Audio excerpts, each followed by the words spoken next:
প্রবীণ নাগরিকদের সুরক্ষা এবং তাদের প্রতি যত্ন সন্তানদের কর্তব্য এই বিষয় নিয়েই এদিন দেখা গেল এক আলোচনা সভার আয়োজন করা হয় ধলাই জেলা আমবাসা টাউন হলে জেলা সমাজ শিক্ষা এবং সমাজ কল্যাণ দপ্তরের উদ্যোগে।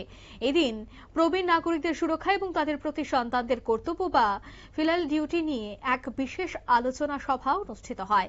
ধলাই জেলা সমাজ শিক্ষা আধিকারিক দপ্তরের উদ্যোগে এই মহতী অনুষ্ঠানের আয়োজন করা হয়। প্রদীপ প্রজ্বলনের মাধ্যমে অনুষ্ঠানের আনুষ্ঠানিক সূচনা করেন আমবাসা পঞ্চায়েত সমিতির চেয়ারপারসন হেমালি দেববর্মা। এছাড়া অন্যান্য অতিথিদের মধ্যে উপস্থিত ছিলেন জেলা সমাজ কল্যাণ এবং সমাজ শিক্ষা দপ্তরের আধিকারিক শঙ্খ শুভ্র সেন, আমবাসা মহকুমা সমাজ কল্যাণ সমাজ শিক্ষা দপ্তরের ভারপ্রাপ্ত সিডিপিও কাজল গলুই সহ অন্যান্যরা।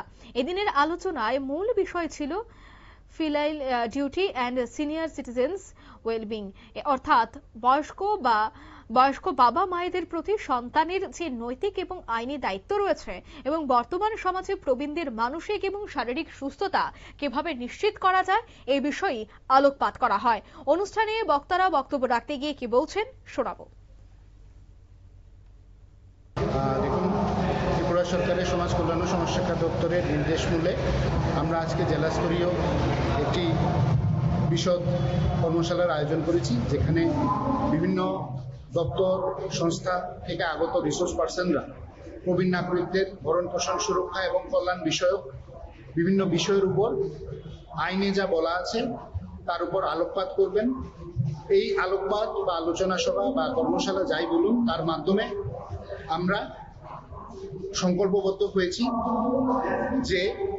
যে প্রবীণ নাগরিকরা রয়েছেন তাদের আগামী দিনে যাতে কোনো রকমের বাধার সম্মুখীন না হয়, কোনো রকমের অসুবিধা, ভরণ পোষণের অভাব, কল্যাণ এবং সুরক্ষা জনিত কোনো সমস্যায় পড়তে না হয়, সেজন্য ব্যাপক সচেতনতা করার উদ্দেশ্যেই আমরা এই কর্মশালার আয়োজন করেছি।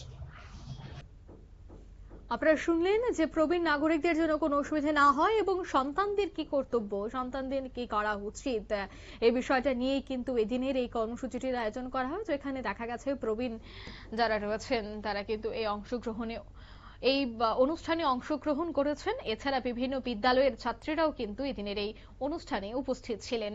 নিয়ে নিচ্ছি ছোট্ট একটি বিজ্ঞাপন বিরতি, সঙ্গে থাকুন।